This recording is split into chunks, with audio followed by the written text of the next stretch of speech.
Hallelujah. जय मसीह की सभी भाई बहनों को।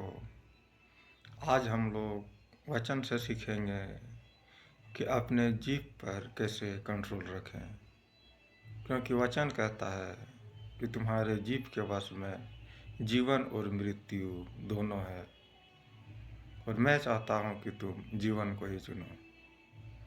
तो अपने जीभ के द्वारा, बोलने के द्वारा हम लोग जीवन को कैसे चुन सकते हैं, यह बड़ी बात है। हम लोग कुछ भी बोल देते हैं, शराब को रिलीज करते हैं, दूसरों के ऊपर या अपने ऊपर गाली गलौज करते हैं, तो ये सब मृत्यु का संकेत है। ये सब शराब को लेकर के आता है, जीवन को तबाह करता है। आप जिस तरह के बोलते हैं उस तरह के अंदर से भी होते हैं, क्योंकि इंसान के अंदर जो चीज़ होता है, जो बातें होती है, वही चीज़ मुख के द्वारा निकलता है। तो अपने मन को शुद्ध रखना है। जब तक आप अपने मन को शुद्ध नहीं रखेंगे, आप अपने बोली को, अपने जीभ को बस में नहीं रख सकते हैं। तो कुछ भी बोलने से पहले उसका ख्याल रखें, नेगेटिव नहीं बोलें, गलत नहीं बोलें। जो कुछ भी बोलना हो पॉजिटिव बोलें, सामर्थ्य वचन बोलें, बाइबल से वचन को बोलें।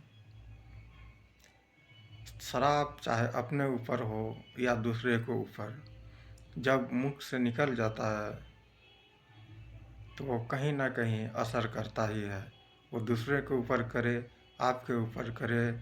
आप अपने शरीर के ऊपर भी, बहुत से लोग ऐसे होते हैं जो अपने शरीर के ऊपर शराब को रिलीज करते हैं कि ये अंग ऐसा है, ऐसा होना चाहिए था, ऐसा होना चाहिए था, बाल ऐसा होना चाहिए था, गाल ऐसा होना चाहिए था।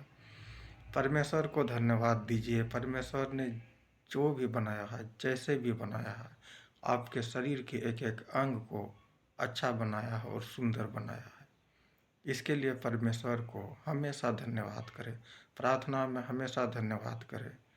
परमेश्वर, आप धन्य हैं कि आपने हमें सुंदर बनाया है, आपने हमें पवित्र बनाया है।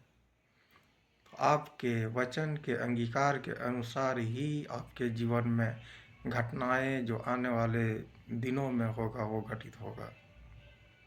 हम लोग जो कुछ भी बोलते हैं तो हम लोग सोचते हैं कि बोल दिए, चलो मुंह से निकल गया, ख़त्म हो गया। ऐसा नहीं है।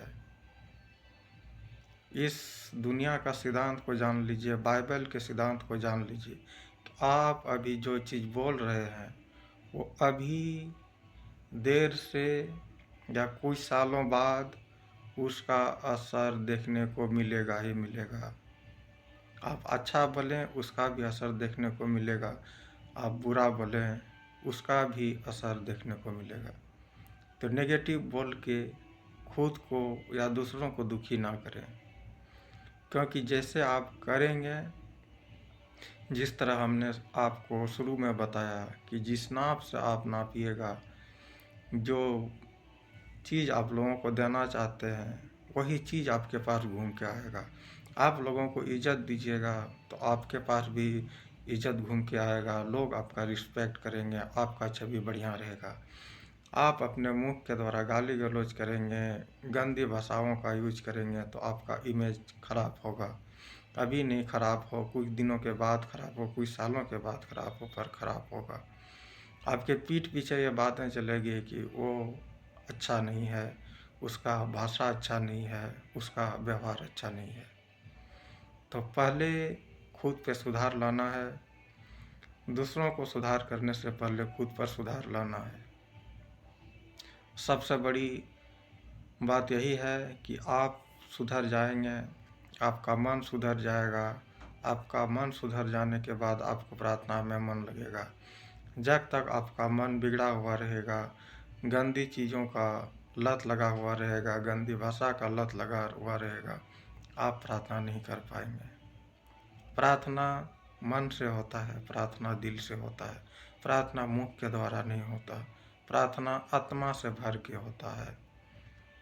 कि आप जब भी प्रार्थना करिएगा तो आत्मा से भर के कीजिए, अपने लिए दुआ कीजिए, अपने पड़ोसी के लिए दुआ कीजिए, अपने रिश्तेदारों के लिए दुआ कीजिए, जो आपको परेशान करते हैं उसके लिए भी दुआ कीजिए। उसके लिए यह नहीं कि उसके लिए शराब रिलीज करना है। परमेश्वर दुआओं को सुनता है, शराबों को नहीं। ये चीज़ आप बाइबल से जान लीजिए।